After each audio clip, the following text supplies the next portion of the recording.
What's happening to kids today? That's a question we need to ask. A question that demands some major attention.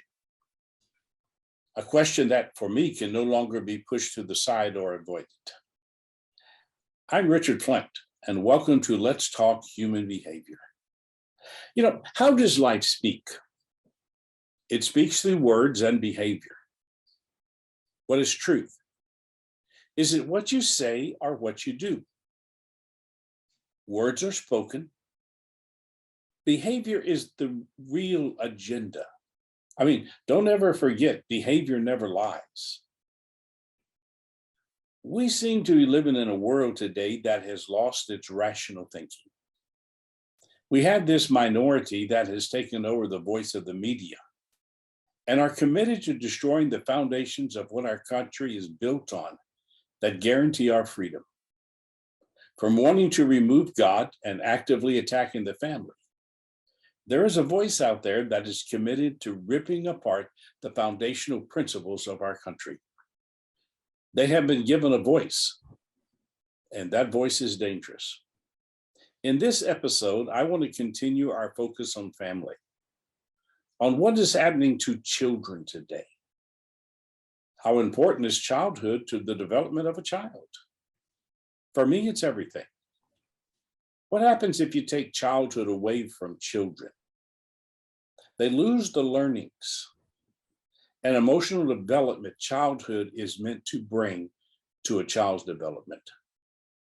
There are so many different aspects to a child's healthy development. There are so many different people who are involved in raising a child.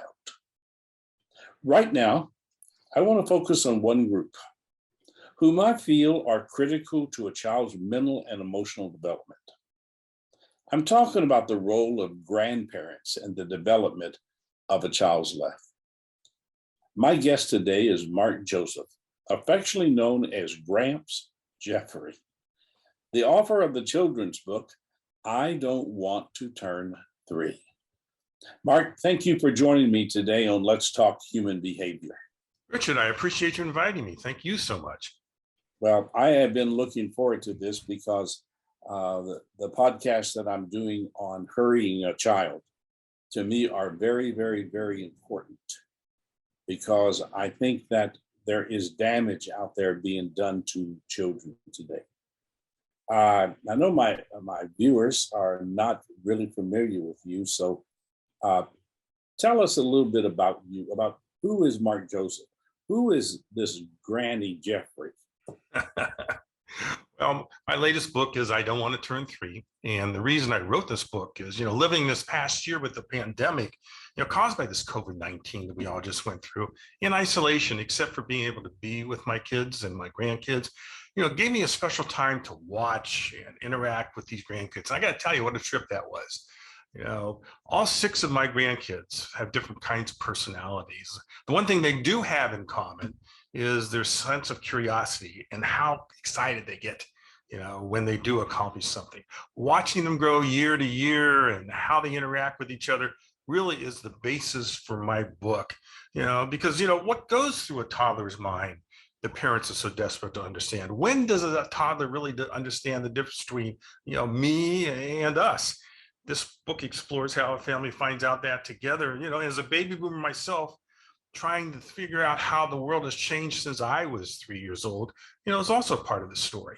So that's what my book is about. Before that, I was in business.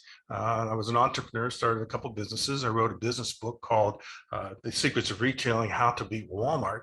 So I've always been involved with understanding, what it is, how to communicate through writing. And so being able to write this children's book gave me a chance to communicate with parents and grandparents about kids that are now growing up. You used a word, Marc, that is so very important in vocabulary. And I think especially when you're talking about children, and that's curiosity. And would you agree that curiosity is a very, very important part of a child's development? Oh, it is probably the most important part. It's necessary for us, parents, grandparents, to teach children how to think, not what to think. They'll learn on their own on what to think. But this curiosity, we need to teach them how to think. Do you think that we've gone sort of overboard today in what the schools are wanting to teach children? I mean, kindergarten to third grade, sexual identity. No, I think that really this is the smartest generation that this country has ever produced. These kids that are now 1 to 10 years old. You know, when you think about it, they come out of the womb, all of a sudden they're right involved with electronics, the computer, the internet, cell phones. So they are learning all kinds of things when they are 1, 2, and 3 years old, you know, that I didn't learn until I was 40, when the internet was finally introduced. So this generation has a lot more pressure on them with all this information coming to them, that they do have all this information. And it's up to us as adults and teachers to blend all this great information they're getting with the information that is real life. And that is what schools are for, is to teach kids what real life's all about. But can they take it overboard, Mark? Can they take it to the extreme? Well, I think any of us can take teaching to the extreme, you know, whether you're a parent or you're a grandparent or you're at the schools. But again, we need to give these kids information. And that's how we teach them how to think. And so the more information we can give them, it is better for them to understand about how they will mature and what direction they'll take in life. But is there some levels of information that need to be in the hands of the parents and not in the hands of the school? I think all information needs to be in the hands of the parents. You know, that's our role. That's our role to grow these kids, is to teach them. You know, and how do we do that? How do we as parents and grandparents, you know, teach these kids the right thing? And that's really the big question. Now, you have how many children? I've got 4 kids and 6 grandkids. Okay. When your kids were growing up, were you and your wife active in their teachings about life? Oh, absolutely. But I think you have to go a little deeper than that. You know, I think we have to take a look at what's happened over the last few generations in this country. You know, I was raised in the 50s and the 60s, and my parents were very disciplined. Okay, when I say that, is that was the greatest generation that's ever been around. That generation, my parents' generation, are the ones that went through the Depression. They went through World War II. They're the ones who helped save this country, save this world. And so they were a very disciplined generation. And that's how we were raised. You know, when I was raised in the 50s and 60s, we were very disciplined. I mean, you know, if my brother Larry and I messed up during the day, my mother would say, "Wait till your dad gets home." Yeah, and when my dad came home, he whipped off his belt and he chased us around the kitchen table, you know, and that was discipline at the time. You know, and the fact he had this fraternity paddle that he kept in his closet, and obviously used that too when he had a chance. But we decided one night when they weren't there that we were going to go grab his fraternity paddle and hide it. So we lived up in Ohio. It was late fall. There was lots of leaves on the ground. We took his fraternity paddle. We put it into the pile of leaves. You know, the next night it snowed. That spring, the fraternity paddle was gone. To me, that was a miracle. Yeah, maybe we will not be as disciplined as crazy, but to me, that was the first miracle I ever experienced, was the paddle was gone. So that's how we were raised. You know, and then I think my generation said, we don't need to be chasing our kids around the kitchen table with a belt. We need to be talking to them. We need to teach them what is right and what is wrong. And so we had a little bit different way of how we discipline them. And then I see that my kids have taken that a step further, and they do it better than any of us. You know, they're the ones that put these kids in the timeout when they do something bad. The kids, you know, don't like going in timeout because they get away from their friends. They're stuck in a corner looking at a wall. It's a great way to discipline. So what I think when you're talking about communication, you know, that's just a way that things have changed over time. And I think they've changed for the better. You know, when I was growing up, I'm a little bit older in age than you, But when I was growing up, I had three sisters, and none of us were real brothers and sisters. We were all adopted from different families. And in our home, we never talked about anything. And I mean, we could have dinner around the table, and mom and dad might talk about what their day was like. But as far as any kind of real communication that was used in the home, there really wasn't much. And my dad probably as conservative as any person you would ever meet. And so there were subjects we didn't talk about. So we were left pretty much on our own to explore and to educate. And I've always been a very curious person. Curiosity is a big word in my life, and I think that curiosity, as you said, is one of the most important aspects of childhood. And children are going to be curious about everything. And but to me, curiosity has to be dealt with in the proper channel.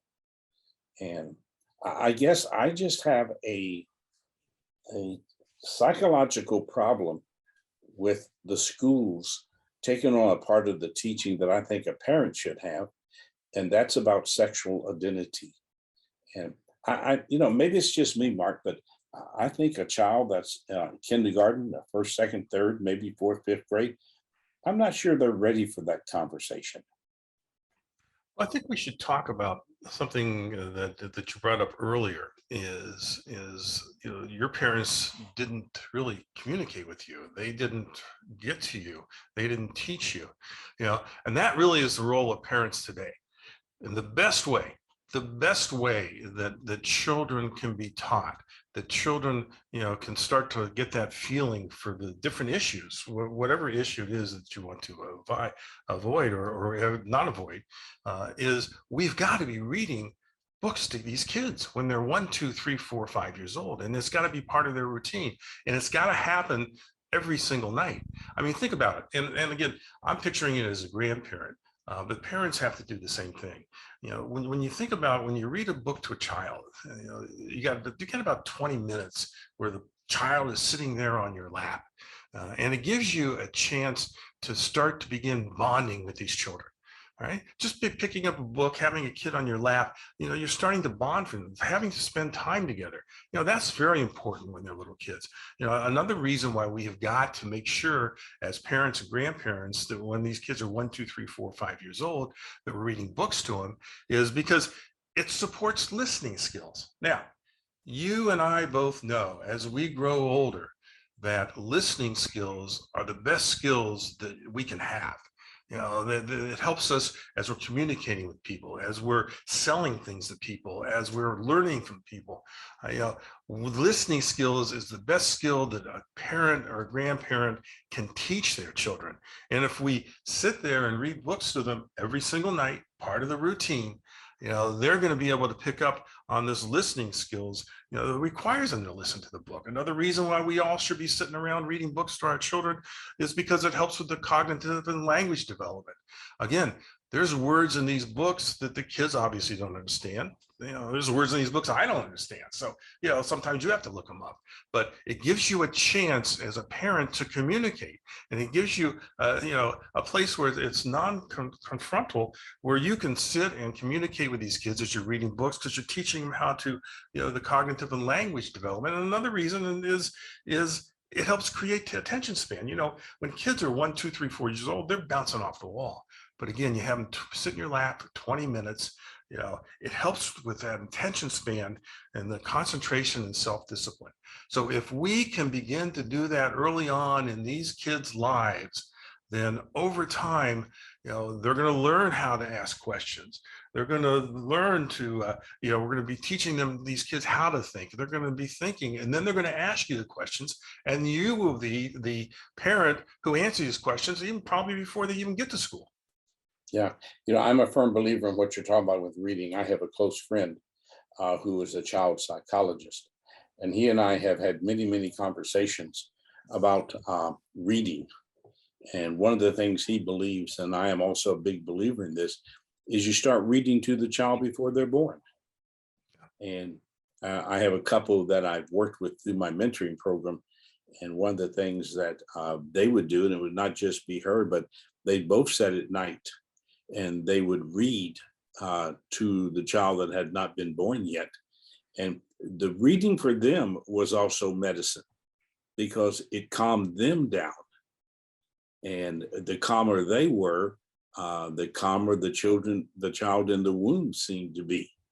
And then after the child was born, from the day they brought him home at night, they would read him a story. And I'm a big proponent of that because what you were talking about is about what reading brings to the table is so important. And you used another word that's really, to me, a giant word in life, and that's listening. And, you take a book like your book, I Don't Want to Turn 3, and you sit there and you read that to a child. And children are captivated many times by the artwork in the book, by the pictures in the book. And it's amazing to me how sometimes you can read a book to a child and you read it to them 2 or 3 times and they can't read, but they can read it to you. You're right. We can never lose sight that we are these children's role models, whether you're the parent or your grandparent. So if the child sees you on your cell phone all day long, I can tell you, they're going to end up being on their cell phone all day long. If the child sees you not engaged, they're not going to be engaged. So never lose sight. We are these role models. Kids reflect. What we do, they reflect you. In other words, I can guarantee you that if you say a cuss word to a child, you're going to hear that same cuss word 3 or 4 more times that day, just because you're the role model. A way to avoid that is as soon as you say a cuss word by mistake, start saying things they like bananas and blueberries and dinosaurs. Hopefully they'll forget that. But we are the role model. So going back to thinking about why, what is the importance of reading books to these kids and for them to see us reading. Even in quiet time, if they see us reading, they will learn to read. But going back to the original question we began with is, how do we get kids curious? What do you need? What do we do? Well, when you sit down and read them this book, and again, I recommend, we all have 20 kids' books laying around.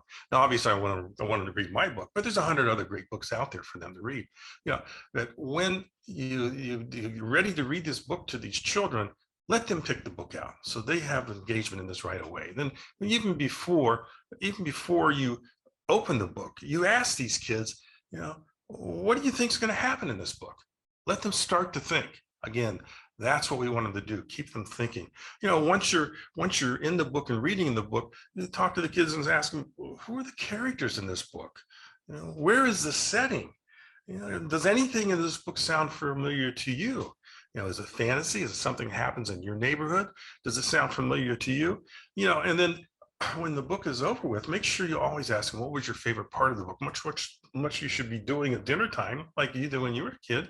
Your parents should be asking you, what was your favorite part of your day? Well, we should be asking, what's the favorite part of this book? Because again, all these questions when they're early, 1, 2, 3, 4, 5 years old, will help them as they grow and get better and get into school, and so that they can start to really think about the world. Now, you're a grandfather, and you said, how many grandchildren did you say you had? 6. I got 6. And what are their ages? When I wrote the book, they were 1 through 8. Now they are 2 through 9. So do you and your wife get to spend a lot of time with the grandkids? Are they close? Well, I've got 2 of them living here in Arizona. I've got 2 more living in Austin, Texas. I have 2 more living in Orlando, Florida. So, life today is a lot different than it was when we were growing up. When I was growing up in small town Ohio, my uncle lived up the street, my grandmother lived a couple blocks away. And so we had a whole family unit. But in today's world, we're all scattered around the country. A lot of us are, just like I am. So, it's important for us to stay in touch with them. And so the question is, how do you do that? What do you do? Because again, the 2, 3, 4-year-old kids are not going to pick up the phone and decide they want to talk to grandpa. It's something you've got to do to get involved with them. So in my particular case, what we did is, during COVID, and COVID was a turning point in my relationship with my kids. They were here for 6 weeks, so they had a chance to see our house. They had a chance to, feel comfortable with us and so forth. And then when they went home, the ones in Texas and in Florida, we said, how are we going to keep in contact with them? What are we going to do to be part of their routine? Well, for some reason, all these kids, 2, 3, 4, 5-year-olds, love dinosaurs. I can't tell you why, but they can all tell me all the names of the dinosaurs, these big long names. They can tell me if a dinosaur eats meat, what they do. As far as I'm concerned, dinosaurs are small, medium, and large, but these kids, that's their way of communicating. I saw them when they meet strangers, they even start talking about dinosaurs. So we decided in our house, we have half a dozen dinosaurs, and we were going to put these dinosaurs in different places every night. So one night they were in the refrigerator eating blueberries. Another night they were at the sink washing dishes with their grandmother, and they had soap on their noses. Another night they were playing the piano. Another night they were walking up the steps. So we had 50 different nights where the dinosaurs were going all someplace different in the house or outside the house. So what had happened to us, to our kids that were not living near us, is all of a sudden we became part of the routine. The parents would give them their bath, the parents would read them a book, and then the kids would say, what are the dinosaurs doing tonight? And they would get on the iPhone, my wife's iPhone, and get on FaceTime. They say, where's Gramps? Where's Gramps? What are the dinosaurs doing tonight? So that gave us a chance to keep in communication with these kids when they're not living up the block or across the street. And I'm sure your listeners can come up with all kinds of other different ways to keep in touch with these kids, but you've got to make that effort because again, when these kids are growing up, we as grandparents have got to make sure we're inserting ourselves in their lives so that we can influence their lives and they'll remember us when they're our age. So, Mark, why, from your viewpoint, why is the investment of time from grandparents important to invest that time in the lives of the grandkids? Why is it important? Well, first of all, we got to take a look at who we are as grandparents. We have become wiser over the years. And the reason we become wiser is from generation to generation, we make more mistakes. And as we make those mistakes, we learn from them. So that's the knowledge that we have that the parents may not have or these little kids don't have. And so we as grandparents have got to share that with them, the real life experiences. We are a resource for them that they just don't have, normally. And that's why grandparents have got to insert ourselves in their lives. Now, keep in mind, we're going through COVID here right now. We people 65 years and older, we're 16% of the population, but we were 75% of the deaths from COVID. And think about that.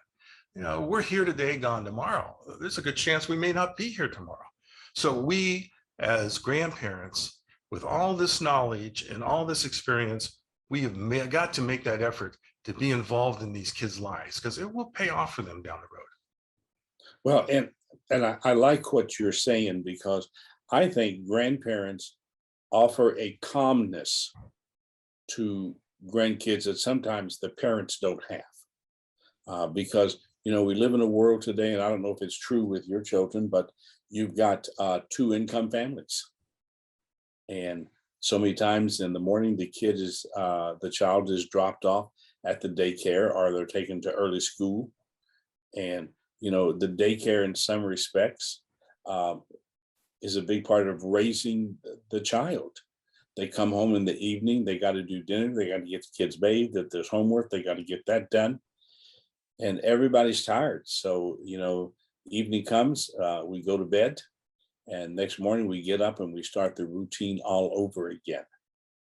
And I think grandparents are important because they bring that sense of calmness to the grandkids. Would you agree with that?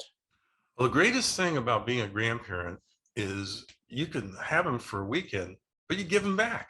So yeah. you don't have to deal with all the day in, day out issues, the things that cause the stress. So yes, that's the calmness, but it's a bigger picture though. When you think about a kid today, and again, today's world is a lot different than it was when I was growing up. It truly takes a village to raise these kids.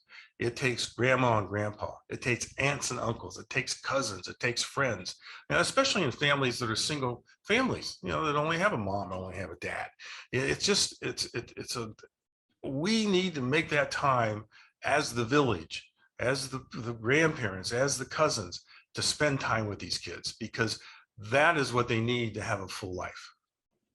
Well, when you and I were talking last week and we were getting ready to do this time together, that's a statement that you made that I wrote down and circled and then put asterisks by it and then underlined it, that it takes a village today to raise a child.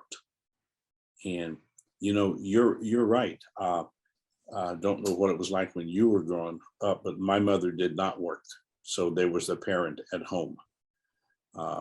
But in our society today, that is so busy being busy, trying to figure out what they're busy being busy about.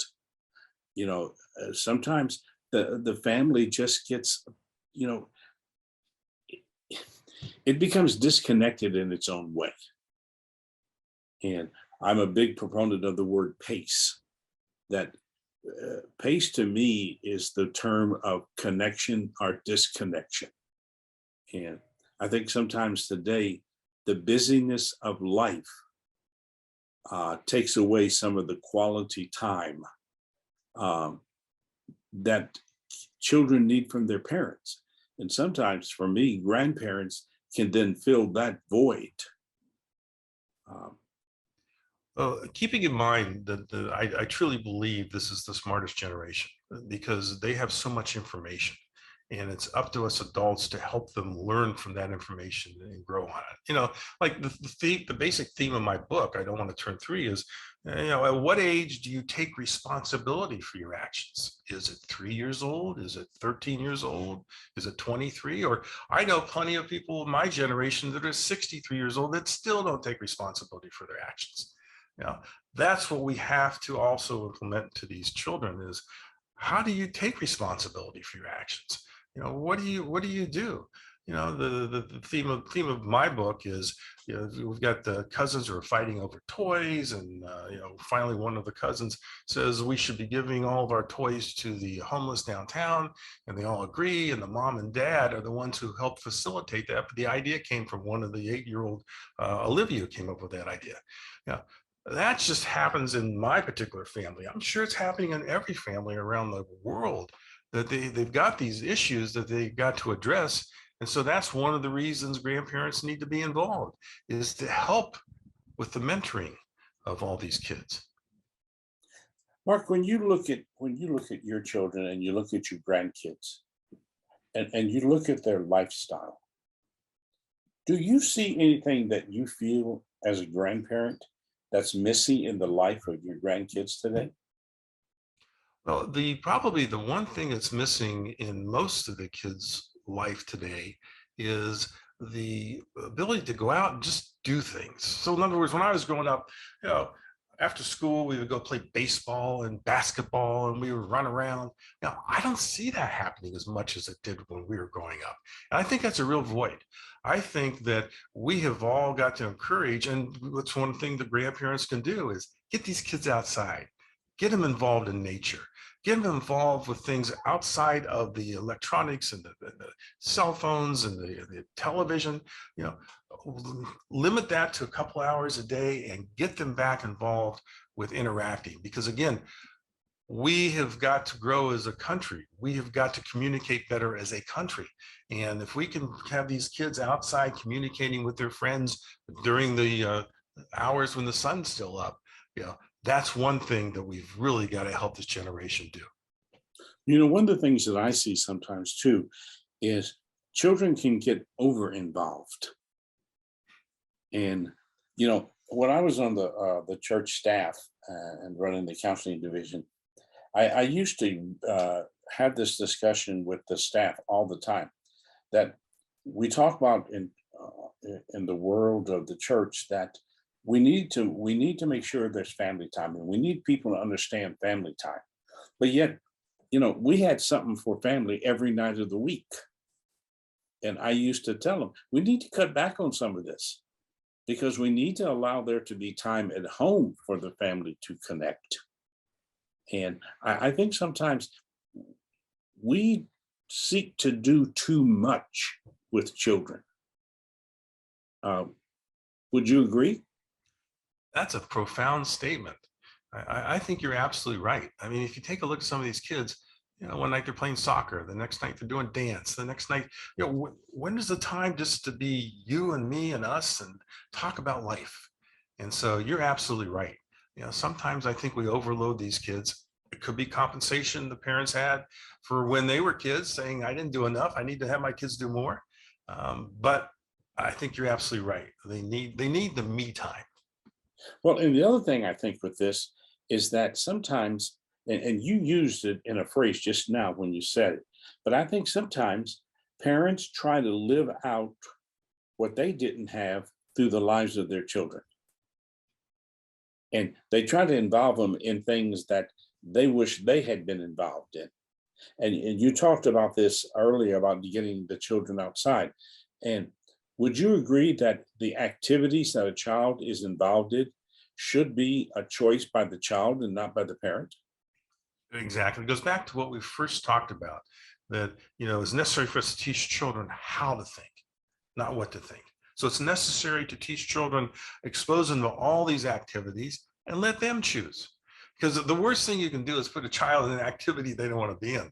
I mean, think about the stress that causes on a family. Yeah. So you're absolutely right. That's a good point. And the other thing I think about a lot of times, because I used to do uh, a lot of family counseling and spend a lot of time sometimes just with the children, and the amount of stress that's on young people today. I mean, everywhere you look, it seems to be there's something putting pressure on them. Uh, if it's not school, it's home. If it's not home, sometimes it's so much activity going on. The pressure of learning today. I don't know if you've ever sat down with your grandkids and helped them with homework or to do math.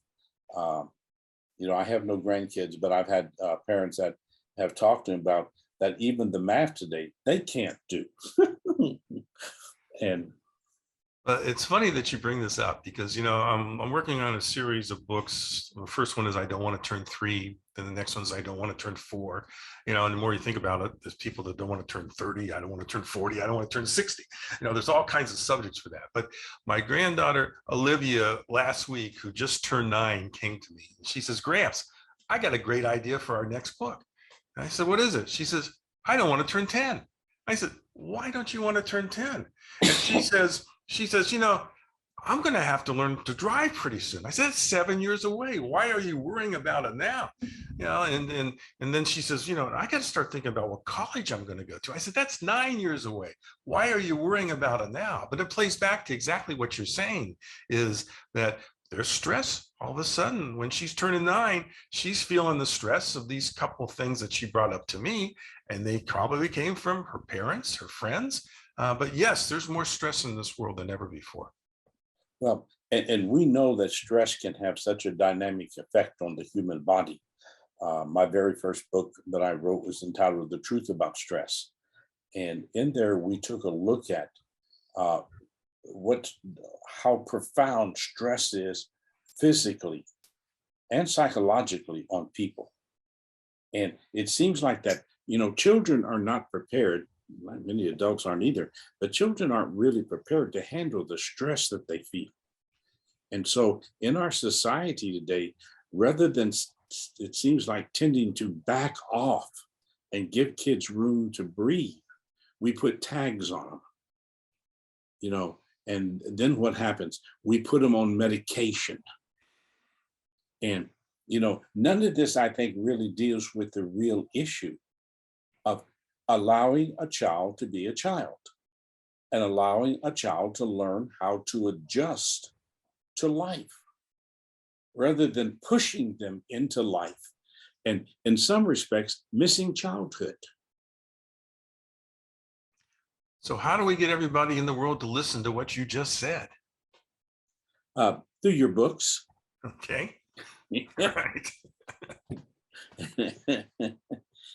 But I think we've got to wake up to what stress is doing to children today. You know, and I am a psychologist, but I don't agree with all these tags we put on kids.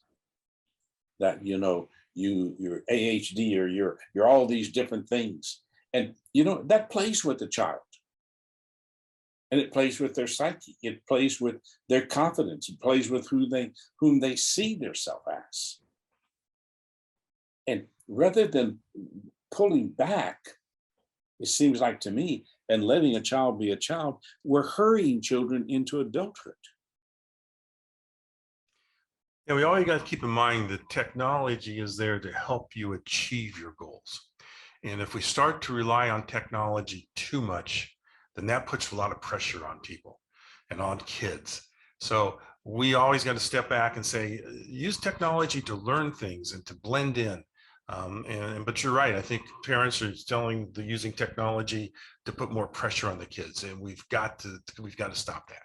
Well, and sometimes technology becomes a babysitter. Right. Have you and your wife been out to dinner and watch a family at a table? Mom and dad are on their cell phones, the kids are on their little games, and no one's talking. And they're there, and they're just a group of bodies that are there at a table. But as far as using that as connection time, not there. And I agree with you.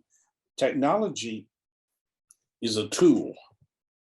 It's not a control device. Absolutely right.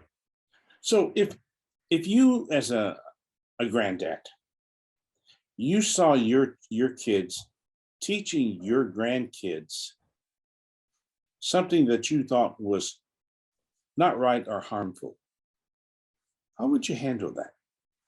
Well, first of all, I wouldn't do it in front of the grandkids. Don't forget these. That's important. Say that one more time. That's First really of all, important. yeah, you don't want to disagree with your parents, the parents of the grandkids in front of the grandkids. That's very harmful. You want to show that you are supporting your kids. For whatever reason, that they're right or wrong. You want to show your grandkids you support them. But then don't forget they're your kids. So you need to pull them aside, when the grandkids aren't there. And all of a sudden you become mom and dad to your kids again, and let them know what you think. Now, there's a good chance that they won't listen to you. But it's important as grandparents to let your children know outside of when your kids or the grandkids are there, what you would do or how you see it. Sometimes it works, but many times it won't. Have you had to do that, or have you done that? Oh, sure, absolutely. And how we discipline them, but sometimes the kids are smarter than we are. Okay, we were talking about discipline earlier, and they put them into the corners. Well, I happened to be at my granddaughter Grace's 3rd birthday party last month, and she was playing with her brother who was 4.5 years old, and they were starting to fight over these trucks that she got for her birthday. And she stood up and she says to her brother, "I need my space," and actually goes to one side of the couch, and he looks at her and he says, "I need my space too," and he goes to the other side of the couch. Well, that worked out well. Now, they didn't learn that on the internet, and they didn't learn that through electronically. I am sure their mother at one time got frustrated with them and looked at both of them and said, "I need my space," and she actually walked away. But it taught them how to get along and how to resolve some things. So, that's something that I didn't teach her to do. That's something that she came up with. So, we've got to respect our kids, because much like I think the grandkids are the smartest generation, I know my kids are smarter than I am. They're more successful than I ever was. So, you got to give them their due. So this goes back to, it takes a village. Yes, it goes back to the more influences a child have on them, the more they can learn, they can see the different aspects of life, and then they can make their choice of what direction they want to go.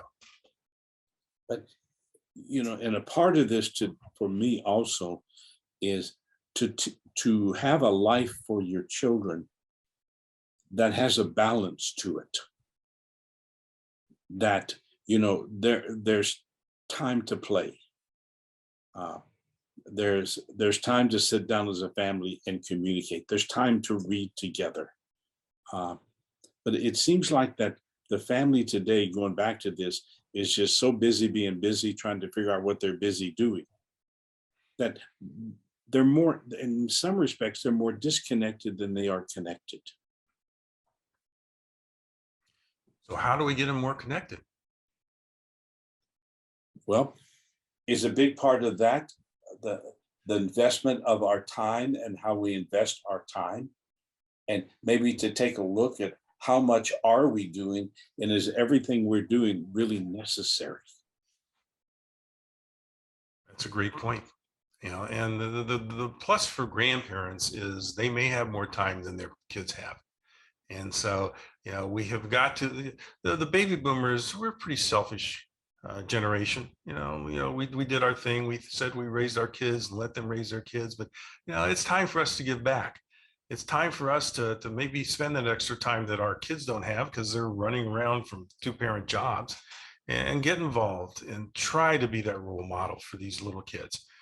Because I'm sure you have memories of your what happened in your families when you were growing up, and these kids are going to have memories of what happened in theirs. And so we've got to be that positive memory that they have.